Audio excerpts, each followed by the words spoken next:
Hello, everyone. Fair Dialogues is live today with Claudio Melo. Hi, Claudio. Hi, Anna. So nice to see you. It's been 2 years since I've seen you live in person in Barcelona. Yes, yes. Look, I like just starting from scratch, right? Saying that thank you very much for the invitation, and let you know and everyone watching this streaming that when you are doing an amazing work in promoting this kind of space, right? To fair dialogues, and for me personally, is a big honor to be talking to you today. Same for me. And I'm also very happy to have such a different perspective, to be honest, because we try to blend in the private sector, the institutional, the NGOs, but you're coming from this such beautiful blend. So for those joining and not necessarily knowing Claudio's background, he is the sustainability and diversity officers at the European Southern Observatory. You bringing more than 2 decades in international science, from astrophysics, space policy, sustainability, and inclusion now in this particular organization. And I'm very excited because I'm just curious for myself. I invite a lot of people to these sessions for me to learn. I'm very transparent about that. And I'm very happy that you give us a bit of your time to share some insights around how things have evolved, but also maybe how do we look forward. And I really like the fact that you've had in your scope all this time the blend between sustainability, so the care, let's say, so for the planet, for our resources, but also the human interaction and the human experience. So very, very happy to have you here. Thanks, thanks. For those first time, these fair dialogues are happening every 2 weeks, Thursday at 1 p.m. So do put in your calendar. In 2 weeks, we'll see you probably for the next last session of the year. Add Claudio already on your LinkedIn connections if you want to debate more with him afterwards. We have a very brief half an hour, so we're going to be diving right in. Claudio, tell us a little bit more. What's on your current kind of to-do list? Yeah. What are the big topics that you're dealing with today, kind of this part of the year? Yeah, I think like any business, right? If it is non-profit like we are in a scientific organization. But if you are in the usual business, I think we always struggle to deal with the volatility, right? That's out there, right? And trying to make sense of the trends. Not that we can predict the future, but try to make sense of the forces driving both on the sustainability side, right? What are Mhm. the climate trends, energy, Sure. natural resources, but also people, right? I mean, talent pools, how diversity can contribute to your business. So that is, it's a big challenging, and especially us, right? I mean, just to give you an idea, when we build a telescope Yep. and instruments that we talk about, not short product cycles, right, of a couple of years. We talk about decades. Okay, True. so we to build it takes 10 years, 15 years, and then the operations start, and is another 30 years. So it's very hard at this moment to fold that's very long term into your planning, but we Mhm. need somehow to try to make that in Yeah. that effort. Yeah. We kind of planned this conversation a little bit around that because there is a lot of conversation. What is inclusion per se? How should we treat it? Should we treat it as an initiative? Should we treat it as something that is, let's celebrate all the International Women Day and Pride and all this? Or should we treat it more as a risk strategy? So, planning for workforce changes in where you are kind of developing business, planning for generational changes when it comes to needs and preferences for how we work. We're coming post pandemic with these changes of hybrid, as it has altered a lot of the expectations both on the employees and on the employer side. And I think you and I were really kind of coming together with this idea, like it can be a risk management strategy. Yes. How do you blend this in for your work? Yeah. So the I think first is uh, like many places, right? We we have a strategy, okay, and Mhm. strategy is okay. I want to move from point A to point B, and Mhm. that is the roadmap to do this path, right? Yeah. This classical definition of strategy. So we have that with targets, okay, with material topics, how they call it, and those material topics again they have to do with nature, with resources, with waste, but also with people. Okay, Mhm. and so diversity inclusion is folded in our strategy, I think, in two different flavors. One Mhm. is our relation with the community, with society, okay? Mhm. How we actually fold in diversity criteria in when we buy services, okay, when you Mhm. contract Suppliers, yeah. buyers, suppliers, okay. Mhm. So we foster this along our supply chain, so to say, how we actually thinking about the risk, right? How we actually build the future. We don't call customers here; we call users. Okay, Mhm. how do you build your future user base? Okay, so Mhm. people is right. People is interested in astronomy Yeah. from a general purpose. Okay, because you need the support of society, right? Without a stable society, without a society that cares about science, about learning, Mhm. uh, you cannot have support from your business, okay, Yeah. from our organization in our case. So we need to do outreach, education, and also work on the talent pipeline. Okay, that's more professional oriented, like Mhm. future astronomers, future engineers, right? Yeah. So all those things are part of the strategy that you really think about investing into what you're going to need in the near future, but also Mhm. on the long term. Now, I think this we have been doing this for a long time. Okay, Yeah. this trading part is a classical thing. Okay, I think what is new is the understanding that um, diversity is coming in, even if you don't want it. Even if you aim at having, okay, I don't care about diversity. Yeah. I want a monoculture in my company, in my organization.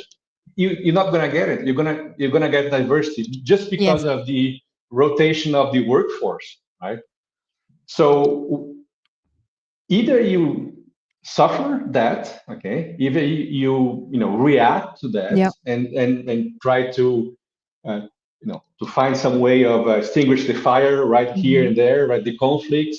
So in this case, diversity becomes a liability, right? Exactly. But if you manage, it becomes an asset.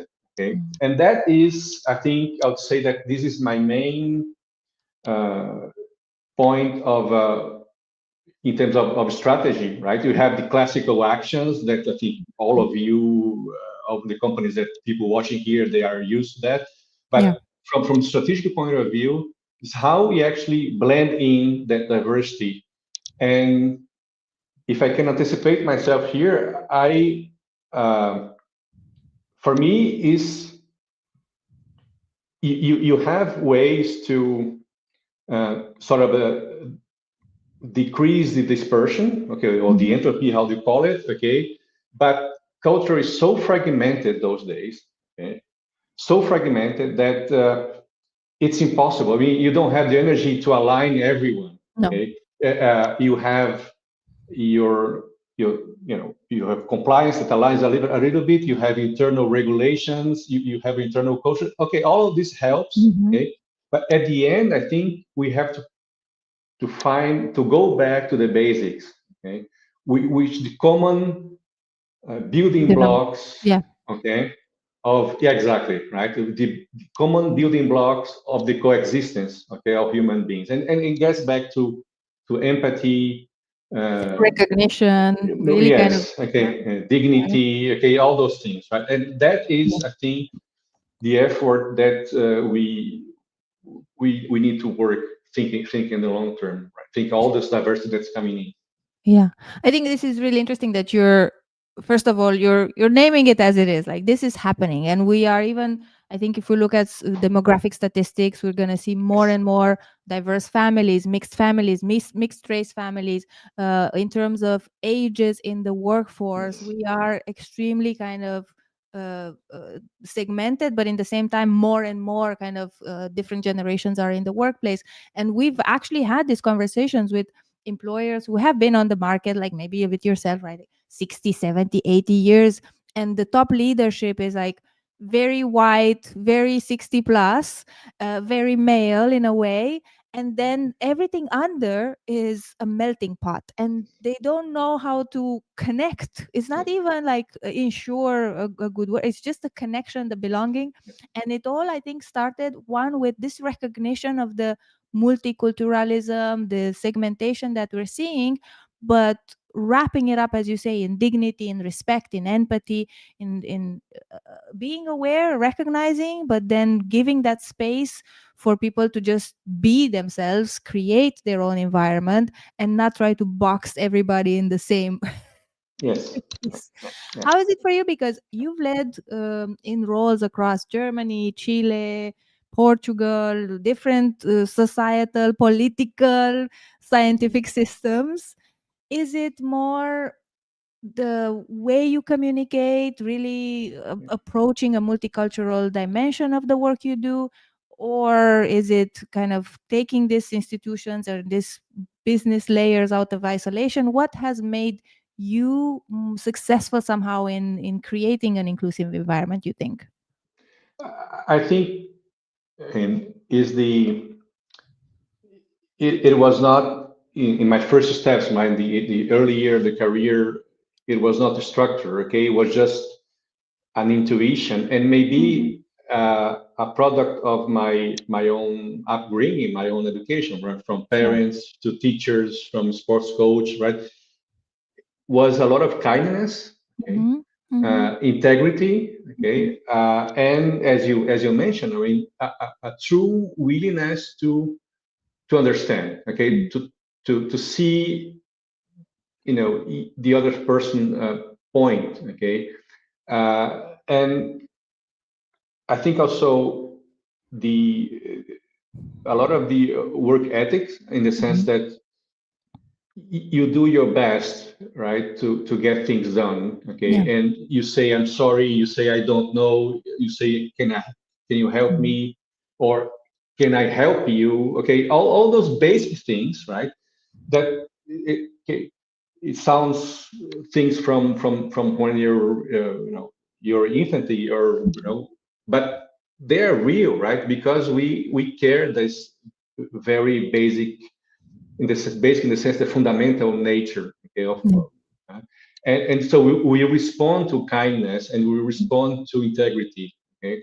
And it was funny because later, right, in management courses and trainings, I don't remember how, but I came across this book from Stephen Covey, the Speed of Trust, and Okay. there is the figure of a tree, and where he decomposes the building blocks of trust, and Hmm. those are exactly the ones, right? You have the roots that are your principles, you have the trunk that is your intent, and you have your deliverables, okay, your competencies and skills that are the branches and the leaves.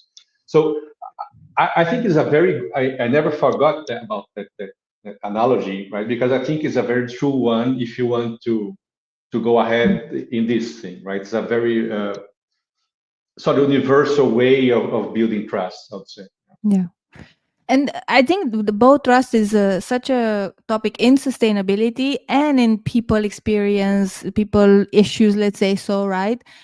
Because there is a lot being promised out there, or there is also a big, or it was a big ask, because I don't know if you followed the European Union Yeah. this week, and the Green Yes, Deal yeah, being yeah, almost yeah, dismantled. We're going to change a lot in the expectations from organizations to ensure yeah, more yeah. sustainable resource usage and so on. But when I think, for me, when I think about sustainability, I almost don't even think so much about the resources of the planet as I think about the people used to Yeah, yeah, extract these resources, yeah, as you were saying, the supply chain and yeah, human rights, and the things that break in this supply chain, very ugly kind of things that are happening in the world. But in the same time, we are seeing climate refugees for the first Yeah. time in existence. And then states need to have very specific regulation. Organizations have opportunities to tap Yes. into this new talent in new Yes. Yeah. regions. Yeah. So for me, it's like so together, but I feel we still treat them very differently. People Yeah. issues are people issues. The sustainability is like planet issues. And I'm like, we Yeah. need each other. Yes. I think the uh, people ask me, right? I mean, my job title is sustainability and diversity officer, and people ask, okay, is because ISO doesn't have enough money to put two Mhm. people, right? One for diversity and one for sustainability, and so that I have to explain that it is about the connection between these two topics, right? And I think one way to start to get a strong feeling about this connection is if you put things in the right hierarchical order. Okay, Mm. it means that you think about the economic system where we all operate, right? Business and things, institutions, and we are embedded into the society. Okay? Yeah. And society is embedded in nature. Okay, Hmm. that is the and they all talk to each other. They all see and sense Hmm. the changes Hmm. in that domain. So if you don't have a stable society, right, in peace, with Yeah. strong institutions, with people with good health, right, business cannot operate. Okay, that is as simple as that. Okay, Yeah. so if you don't have a plan that where biodiversity is preserved, with a Mhm. health ocean, with natural resource, society cannot exist. And we saw this not long ago, right, with the pandemic, and we see this now every week. There's a some disaster somewhere, right? So when you say that the pushback that's happening everywhere, right, also in Europe, right, that we simply decide that those issues are not important anymore Mhm. by definition, Yeah. but nature doesn't care about what we think. Okay, so those things are going to happen. Either we try to manage them or to Mhm. somehow prepare for what's coming or not. Again, right, I think it's related a lot to the what is the cost benefit of doing this, right?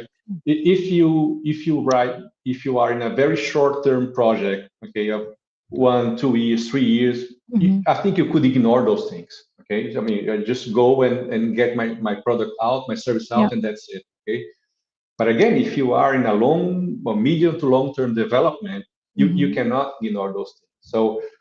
Uh, so you need this ability to not only the sustainability officer, but with the stakeholders, right, to get these different perspectives Mhm. of the risks, right? That is, I think, is the main topic of our conversation today, of the Yeah. long term risks that are affecting any component that sustain your business. Mhm.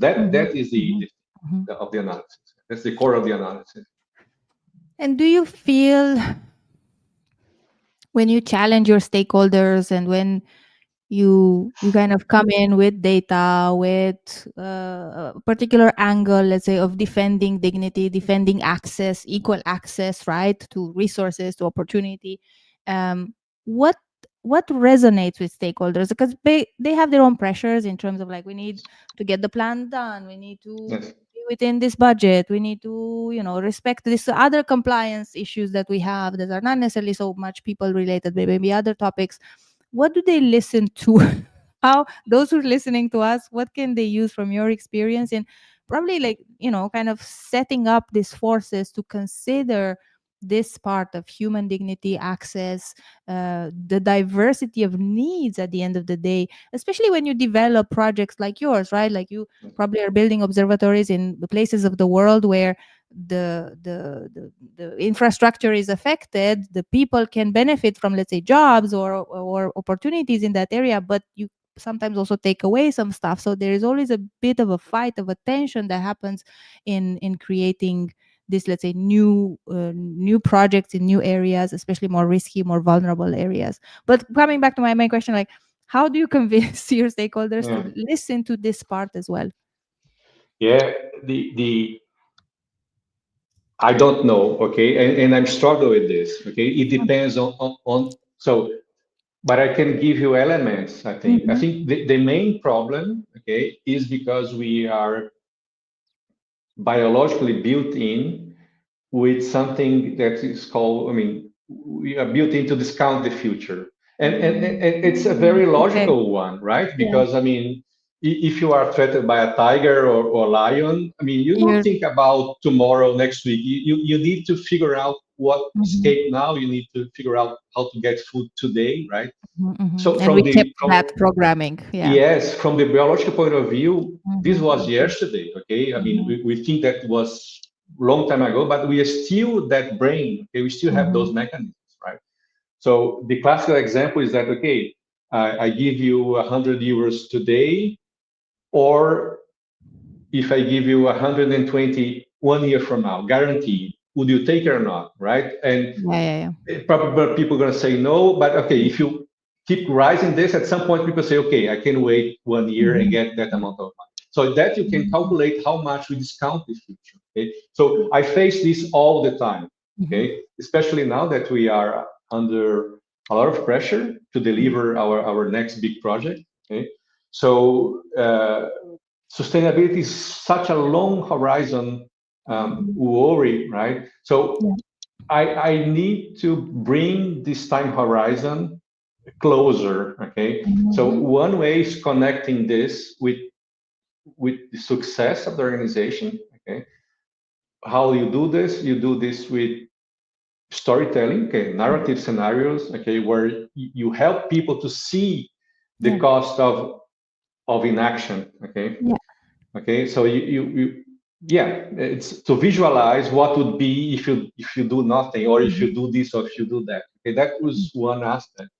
And the other aspect, which I see it more and more, is the stakeholder pressure. Okay, mhm. and from the community, from the the scientific community itself. Okay, in the member states of ESO, the young generation. So Mhm. they all want to see what are you doing about those things. Okay, Yeah. they really care about those There's things. demand. Okay, Sure. yes. Okay, and this is starting to make its way to the top Mhm, management, to the governing mhm. bodies. Okay, they respond to that social pressure. Yeah. So these are, I think, two factors. Have you seen anything, let's say in the past years? I'm very curious if you've witnessed where maybe principles of inclusivity in the workplace, but also, as you say, in the supply chain, in the way we conduct business, because top management has ignored it or minimized, right, the necessity to invest, to focus there, and later on they were affected. Later on there were things that, they could have prevented or they could have actually used as opportunities versus this liability. Yeah, I think um, the the risk associated with your supply chain, right?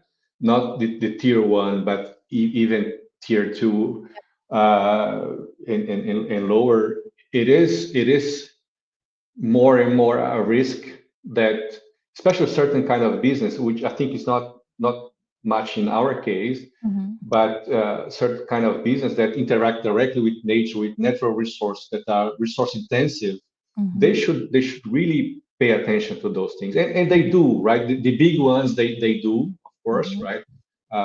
With am I product uh, taking all the water from the small village, right? mhm, It's all the waste that I generate with my mining operations, I mean, destroying this ecosystem. So all those things that sometimes is not under direct operation from you, direct control from you, but it is in your supply chain. mhm, So mhm.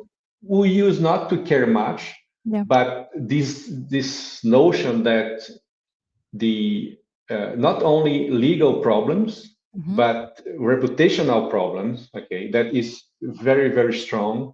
Hmm. People are much more aware and pay much more attention.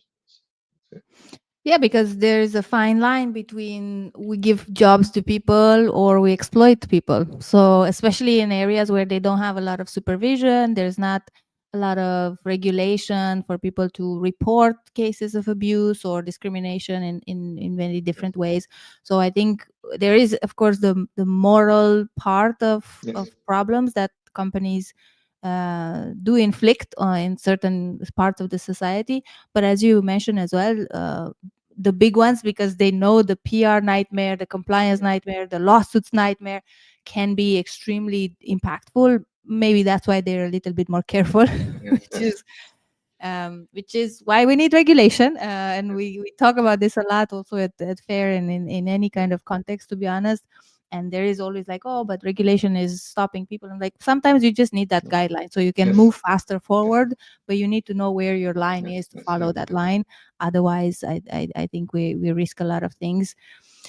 We have a couple of more minutes left. I'm very yes. curious for you, because you're trying to blend this role, the chief diversity and sustainability officer, in one. I guess you always need to do some trade-offs, right? And you're pulled in so many different directions.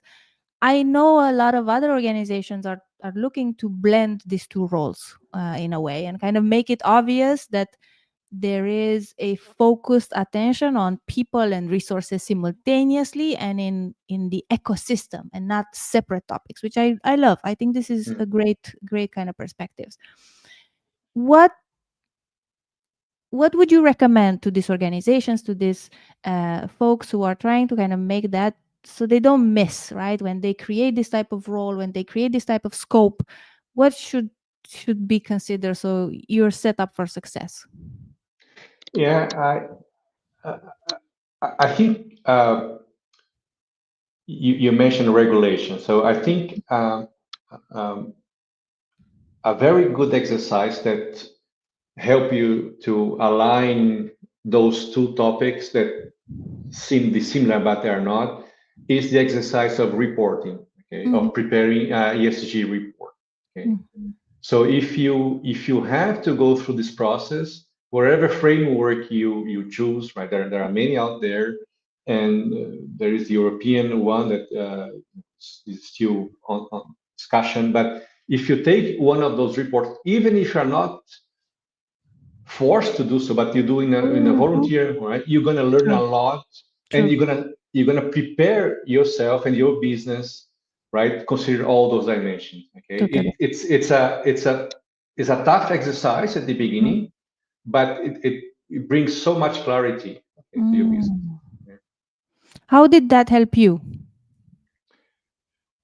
Uh, if you propose things that are disconnected Mm. from the core business, Sure. your colleague is going to say, this is this is crap, right? I mean, Mhm. when should they do this, right? So Yeah. it forces yourself in my role to really first keep it simple, Yep. not adding complexity to my Mhm. colleagues in contracts and procurements, to HR, things. So really keep it simple, right? Mhm. And really keep it tight to the long-term success of the organization. I Yep. think this is the core principles that I use, right? So Mm. it forced me to learn what are those elements, right? Yeah.